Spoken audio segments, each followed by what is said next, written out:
Okay, folks, happy to be here today, and I mean that literally, right here. You've heard the expression, get out of town.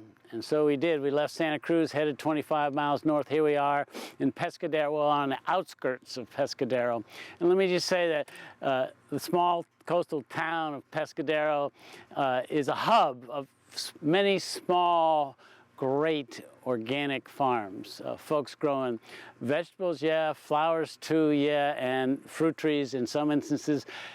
In this very instance here, we are at Fifth Crow Farm.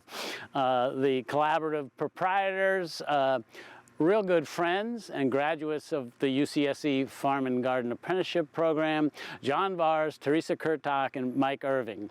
They have about 70, 80 acres combined of mostly veg crops and flowers, but 8 or 10 years ago they decided they wanted to get into fruit trees. They also have about 350 egg birds, but they wanted to get into fruit trees. So they wandered on down to Chadwick Garden. We had a conversation and we got our knives out and we started grafting trees. They probably grafted 200 or 300 trees, 20 or so varieties, the best of what we have.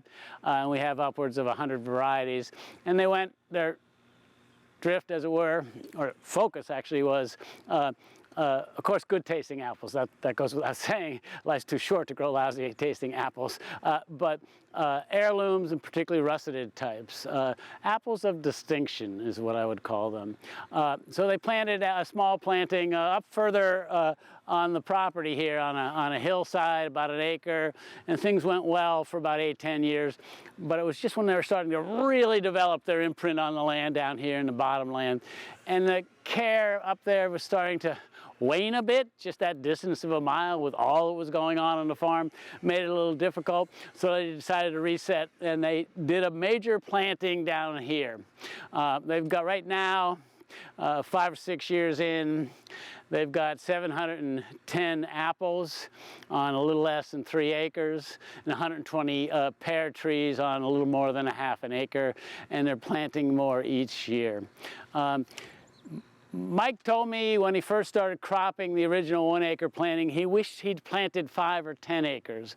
And the reason for that is the fruit is so popular in their CSA boxes and definitely at their farmers market stands.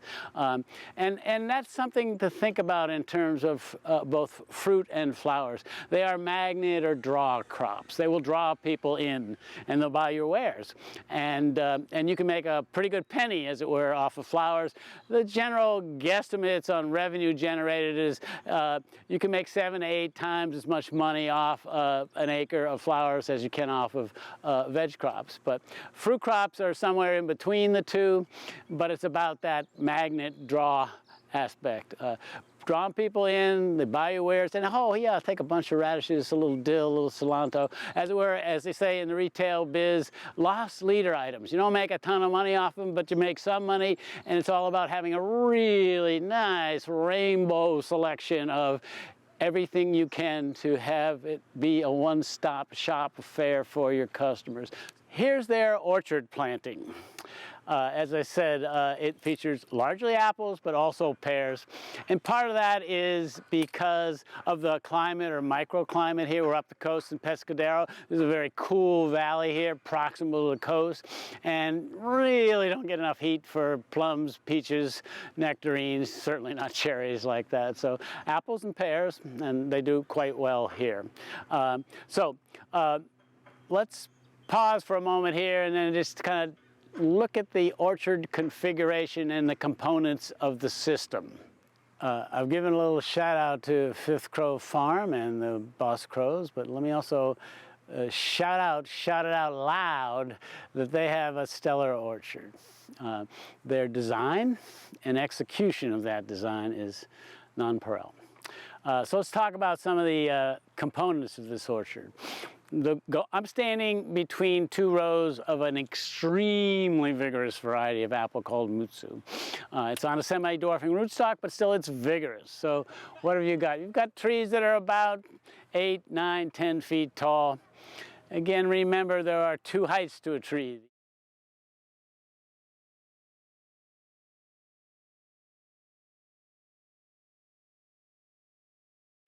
Okay, you say, what? 2 heights to a tree? Well, yeah. There's the actual height of the tree. If we look up here, we see that by the tips of the branches. But then there's the more important height of the tree, what I call the effective height of the tree.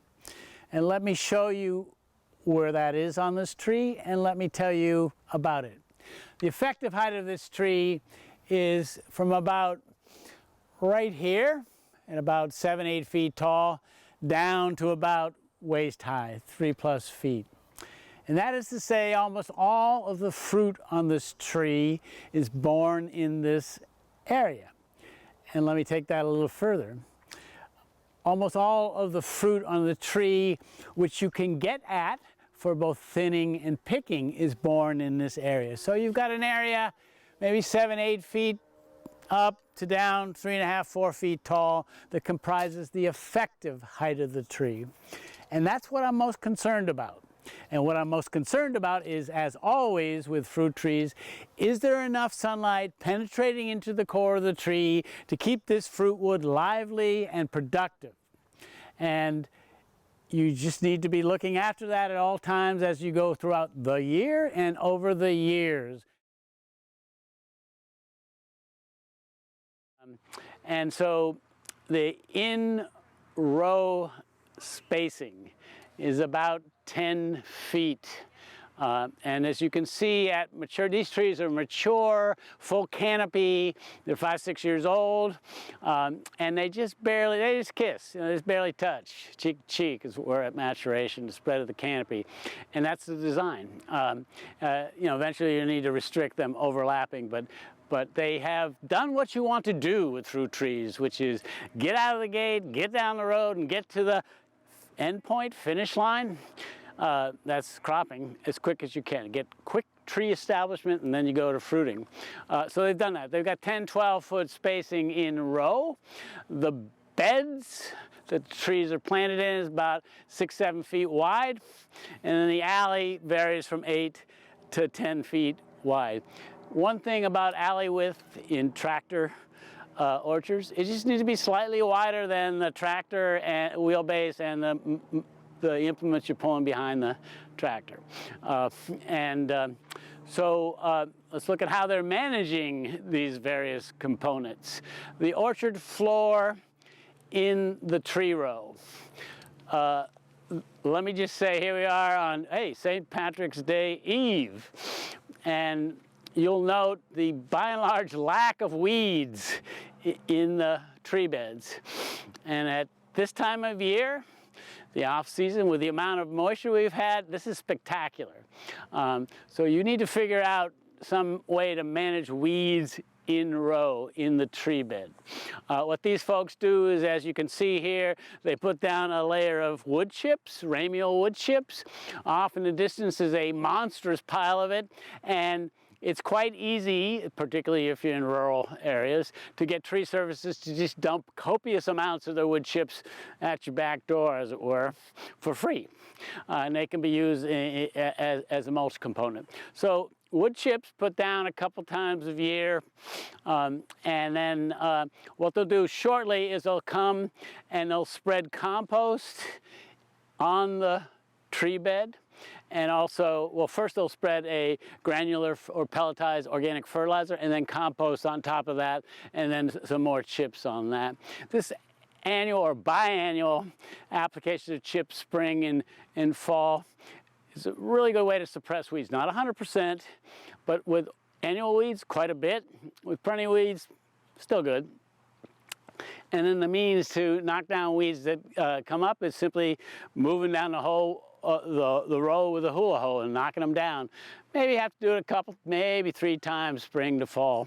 But it's, if you're on it, and if you're aided by the suppression of weeds by the wood chips, it's not that big of a labor consideration. So what do we have here? We have, you know, nice open ground with chips on it. Shortly we'll have fertilizer tucked in and compost. And all the resources under the ground go to the trees, not to extraneous weeds, and that's a good thing. Okay, let's look where I'm standing, smack dab in the middle, as it were, of the alley here. These folks, let me also say, and I'm chuckling here a little bit. Anybody who's grown trees, you ask them what their orchard floor management is like, well, you know, I was doing that, and now I'm doing this, but I'm thinking of cutting loose of that and doing something else, and it is an ever-evolving thing. Where these folks were, the fifth crow, the boss crows, with the alleys was to have bare ground. Yeah, it worked, it's okay.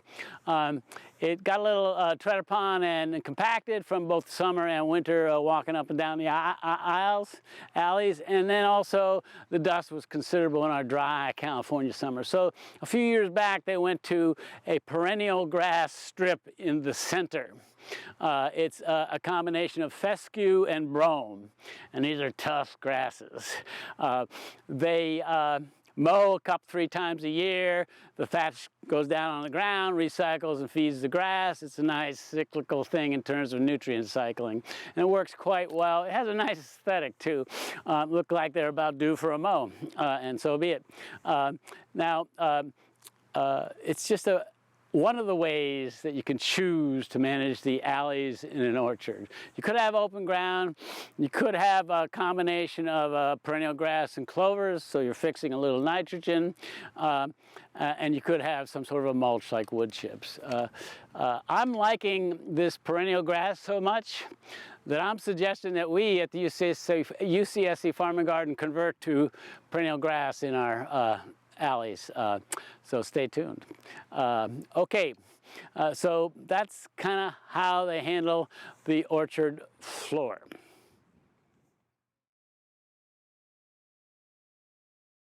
Among the components, and a very important one in an orchard, is what is the type of tree form, the training and pruning form that you're trying to grow. This orchard is almost exclusively the open center form, the vase, the sun cup, as it were.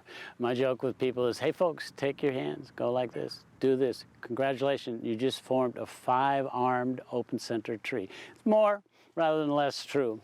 And so this is Mutsu, as I said, a very vigorous variety on a semi-dwarfing rootstock. It's the rootstock M7, and it should keep a tree anywhere between 10, 12, 15 feet tall. In terms of its genetic vigor, that is the combination of the vigor of the rootstock and the vigor of the scion or variety, Mutsu in this case. But you, with horticultural means via pruning, can keep that tree a little shorter than the textbooks say. So what do we got here? Maybe about an 8-foot tree. Really nice open center. Let's just look a little bit at the form here. Again, the open center is based on having a nice, wide, circular opening. Light infall is maximal. It takes a whole lot of sunlight, at least 50% of the total sunlight that's fallen from the sky, striking a branch to make and maintain quality fruit wood. Oh, here we are. Mutsu usually in this area is ripe around the first week in October. It's one of the earlier bloomers. And here we have some buds that are just starting to pop, showing green tip, and then just showing what's called pink bud. Just have those, let me just say, apples have compound fruit buds, so they throw a cluster of flowers, usually 2 to 6. And so we have 1, 2, 3, 4, 5. The center one is called the king bloom. It's usually the biggest, has the most pollen, gets pollinated more regularly, and gives rise to a bigger apple. Let me also say, this is joyous. Hey, the season's changing. After almost 60 inches of rain over the last 3 months, it's going to be spring. We're going to get bloom. We're going to get pollination. We're going to get a crop. So wheat. Okay, so we've got a nice open center tree here. Let me just really briefly outline the components of form. We have approximately 1, 2, 3, 4, 5, 6, primary scaffold branches that are pretty well spread, equidistant from one another, going around the 306 degrees of the trunk, allowing sunlight to penetrate into the core of the tree. When you look at a fruit tree, think like this. The big wood is structural, just supports everything. Conducts water and nutrients too, I might add. The little wood, the flat wood, the weak wood is fruitful. Almost all your fruit is born on these laterals, and to the degree they're flat and weak, they're good. Some are a little too vigorous, but you can tolerate them, or you could adjust them. I'm going to take and make a cut right here that cuts this to a weak extension. Fruit bud, fruit bud, fruit bud, fruit bud, fruit bud. There's great fruiting potential there, but I don't want too much there, and since I'm here, and since I can't help it, let's shorten this a little bit. The idea is you grow a strong primary structure. How many primary scaffolds do you have in your open center tree? It really depends. It could be as little as 3, 4, 5. Could be as many as 7 to 9. What's important is that they are spread equidistant from one another, and that there are alleys of light going into the core of the tree to keep this lateral fruit wood lively. And this is a really good example of it. Most of the trees, here we are in the middle of March, don't be alarmed, but most of the trees have not been dormant pruned yet. And the reason for that is, well, 80 acres, a lot of stuff to do, 60 inches of rain and on. But also, if I look at this tree, because of good design and implementation execution in the 5-6 years that this tree has been here, there isn't much that needs doing. Pretty much what I would do is just shorten a few laterals as I just demonstrated, and then I'm going to walk on down the line and do the next tree and the next tree and the next tree. If as you go you find year to year, once the tree is established especially, if you find you're having to do moderate or even minimal pruning, this is a good indicator.